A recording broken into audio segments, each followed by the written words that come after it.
Hello everyone, welcome to Uttam's academy turning point Kadapa. ఈ వీడియోలో మనం ఆపరేషన్ సర్వశక్తి గురించి చూడబోతున్నాం. ఆపరేషన్ సర్వశక్తి అంటే ఏంది, దీన్ని ఎందుకు ఉపయోగించాం, ఏ రాష్ట్రంలో, ఇవి చాలా ముఖ్యమైన ఇంపార్టెంట్ ఆపరేషన్స్ అనమాట. మరి ఆపరేషన్ సర్వశక్తి అనేది జమ్మూ కాశ్మీర్ సంబంధించినటువంటిది. సో జమ్మూ అండ్ కాశ్మీర్లో ఇటీవల కాలంలో తీవ్రవాదులు పెట్టరేయబోతున్నారు. చాలామంది పౌరులను కిరాతకంగా చంపేస్తున్నారు. మరి ఈ యొక్క కిరాతకంగా ఎవరు చంపుతున్నారో, ఎవరు తీవ్రవాదులు వస్తున్నారు ఇండియాకు, వీళ్ళందరూ కూడా పాకిస్తాన్ ప్రోత్సహిస్తూ ఉందన్నమాట. మరి పాకిస్తాన్ ప్రోత్సహించే తీవ్రవాదులను ఏరివేయడమే లక్ష్యంగా భారతదేశ సైన్యం ఈ యొక్క ఆపరేషన్ను స్టార్ట్ చేయడం జరిగింది. సో జమ్మూ కాశ్మీర్లో ఉగ్రవాదాన్ని ప్రోత్సహించే దిశగా పాకిస్తాన్ అమలు చేస్తున్న ప్రణాళికలను అడ్డుకునేందుకు భారత సైన్యం ప్రారంభించిన ఆపరేషన్ పేరే ఆపరేషన్ సర్వశక్తి. మనకందరికీ తెలుసు, ఎప్పుడైతే పాకిస్తాన్ ఎన్నికలైతే ఉంటాయో అప్పుడు ఉగ్రవాదాన్ని ఎక్కువగా ప్రోత్సహిస్తూ ఉంటుంది అనమాట. మెయిన్ వాళ్ళు బతికేదే వాళ్ళ శ్వాసనే జమ్మూ కాశ్మీర్. సో జమ్మూ కాశ్మీర్ను బూచిగా చూపించి ఆ యొక్క ప్రజలను తప్పుదారి పట్టించి తమ ఓట్లు దండుకోవడమే లక్ష్యంగా ప్రతి ఒక్క పార్టీ కూడా అదే కొలికి వెళ్ళిపోయిందనమాట. మరి ఇటీవల కాలంలో ఇక్కడ ఎక్కువగా ఈ యొక్క ఆర్టికల్ 370 రద్దు చేసిన తర్వాత చాలా సైలెంట్గా ఉండింది జమ్మూ కాశ్మీర్. తిరిగి ఇప్పుడు ఇటీవల కాలంలో పాకిస్తాన్ ఎన్నికలు ఉన్నాయి కాబట్టి కొంచెంగా ఈ యొక్క ఉగ్రవాదులు తమ యొక్క ప్రణాళికలు సిద్ధం చేసుకుంటూ పోతున్నారు అనమాట. అంటే ఇక్కడ అనవసరంగా పౌరులు చంపడము మరియు మన యొక్క రక్షణ దళాలను చంపడము చేస్తున్నారు. సో వాళ్ళని అంతమొందించిన ఉద్దేశంతో ఆపరేషన్ సర్వశక్తిని మన యొక్క భారతదేశ సైన్యం ప్రారంభించిందనమాట. జమ్మూ కాశ్మీర్లో ఈ యొక్క ఆపరేషన్ సర్వశక్తి అనేది జమ్మూ కాశ్మీర్ పోలీసులతో పాటుగా జమ్మూ కాశ్మీర్ పోలీసు ఉంటుంది, మరి వాళ్ళతో పాటుగా సిఆర్పిఎఫ్ ఉంటుంది, సెంట్రల్ రీజనల్ పోలీస్ ఫోర్స్ ఉంటుంది. సో వాళ్ళతో పాటుగా ప్రత్యేక ఆపరేషన్ దళం అంటే స్పెషల్ ఆపరేషన్ గ్రూప్ అంటాం, ఈ దళం కూడా ఈ యొక్క ఆపరేషన్లో పాల్పంచుకుంటుంది. సో వాటితో పాటు ఇంటెలిజెన్స్ ఏజెన్సీలు కూడా వీరికి సహకరిస్తూ ఉంటాయి. సో ఇవన్నీ కలుసుకొని ఏది ఈ యొక్క జమ్మూ కాశ్మీర్ పోలీసులు, సిఆర్పిఎఫ్, తర్వాత స్పెషల్ ఆపరేషన్ గ్రూపు, వీళ్ళందరితో కూడా ఈ ఇంటెలిజెన్స్ అనేది సమన్వయం చేసుకుంటూ ఎక్కడైతే యొక్క ఉగ్రవాదులు నక్కి ఉన్నారో వాళ్ళను ఎత్తికి పట్టుకొని కాల్చి చంపడమా లేకుంటే వాళ్ళు దొరికితే జైలు వేయడమా అనేది ఇది ఒక ఆపరేషన్ చేసుకుంటూ ఉంటుంది. మరి ముఖ్యంగా ఈ ఆర్టికల్ 370 రద్దు అనేది ఇది ముఖ్యంగా జమ్మూ కాశ్మీర్కి ఒకప్పుడు ప్రత్యేక ప్రతిపత్తి కల్పించేటటువంటిది. సో జమ్మూ కాశ్మీర్కి స్పెషల్ స్టేటస్ ఇచ్చేటటువంటిది. మరి దీన్ని బీజేపీ, భారతీయ జనతా పార్టీ మేము అధికారంలోకి వస్తే ఈ ఆర్టికల్ 370 రద్దు చేస్తాం చెప్పడం జరిగింది.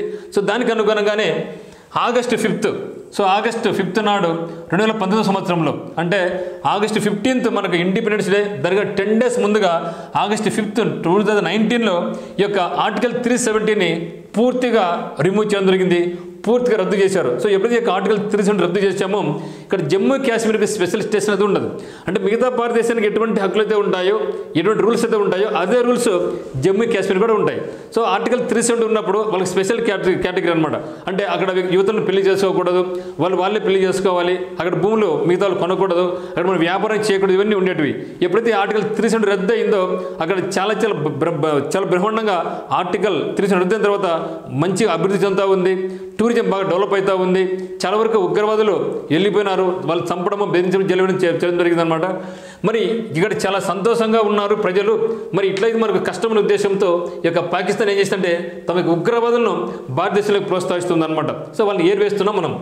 సో ఇప్పుడు ఈ యొక్క ఆర్టికల్ 370 రద్దుతో పాటుగా ఇక జమ్మూ కాశ్మీర్ స్టేట్ నుంచి దాన్ని మరి 2 యూనిట్ టెరిటరీగా చేయడం జరిగింది. ఒకటి జమ్మూ కాశ్మీర్, 2 లద్దాఖ్గా చేయడం జరిగింది. మరి ఇక్కడ భద్రతా దళాలు కేంద్రపాలిత ప్రాంతంలోని, ఎందుకంటే గతంలో జమ్మూ కాశ్మీర్ స్టేట్ ఉండేది, ఇది ఆగస్టు 5, 2019లో ఈ యొక్క 370 రద్దు అయిన తర్వాత జమ్మూ కాశ్మీర్ స్టేట్ అనేది జమ్మూ కాశ్మీర్ మరియు లద్దాఖ్ 2 యూనిట్గా డివైడ్ అయిపోయింది. మరి లద్దాఖ్ అనేది పర్మనెంట్గా యూనియన్ టెరిటరీ అవుతుంది అనమాట, కేంద్రపాలిత ప్రాంతం అవుతుంది. జమ్మూ కాశ్మీర్ అనేది టెంపరీగా కేంద్రపాలిత ప్రాంతం అయినప్పటికీ ఫ్యూచర్లో దాన్ని మళ్ళీ మేము రాష్ట్ర హోదా పునరుద్ధరిస్తాం అని పార్లమెంట్ సాక్షిగా అమిత్ షా గారు చెప్పడం జరిగింది.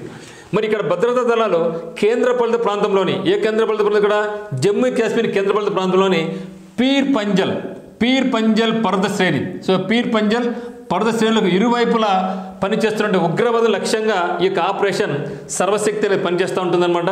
ఈ యొక్క special operation group also known as Jammu and Kashmir anti military task force అంటారు దీన్ని.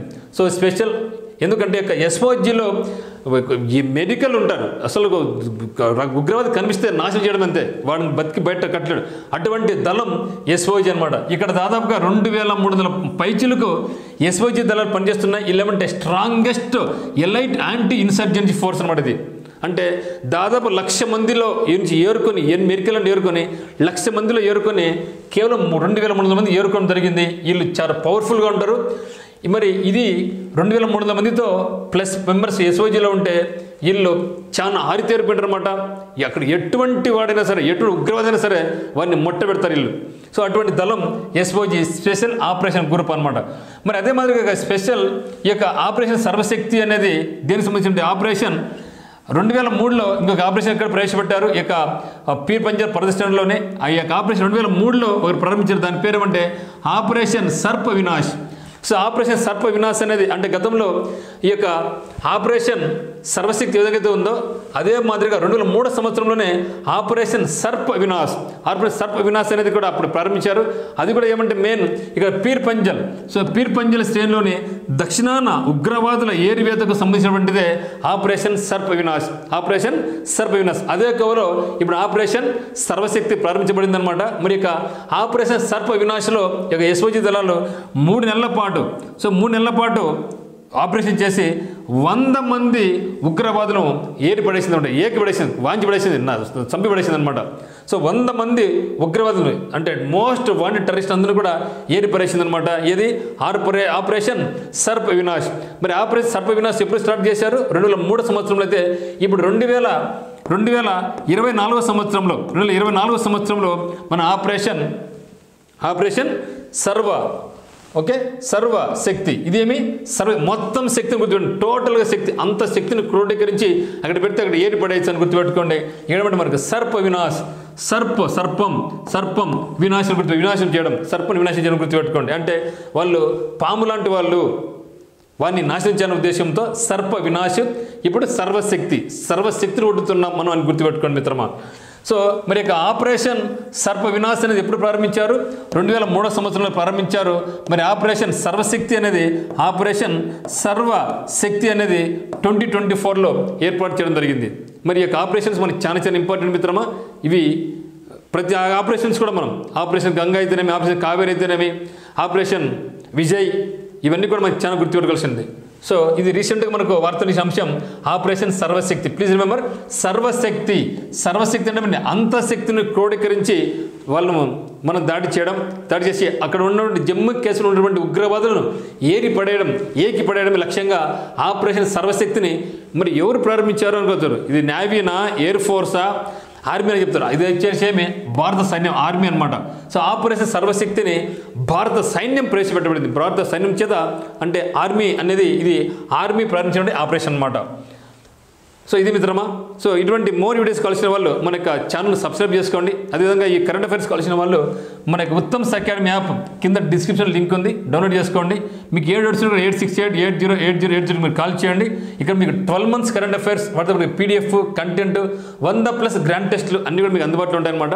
సో కంపల్సరీగా మీరైతే ఈ యొక్క యాప్ డౌన్లోడ్ చేసుకొని ఈ యొక్క కోర్స్ పర్చేజ్ చేసుకోండి. So thank you for watching.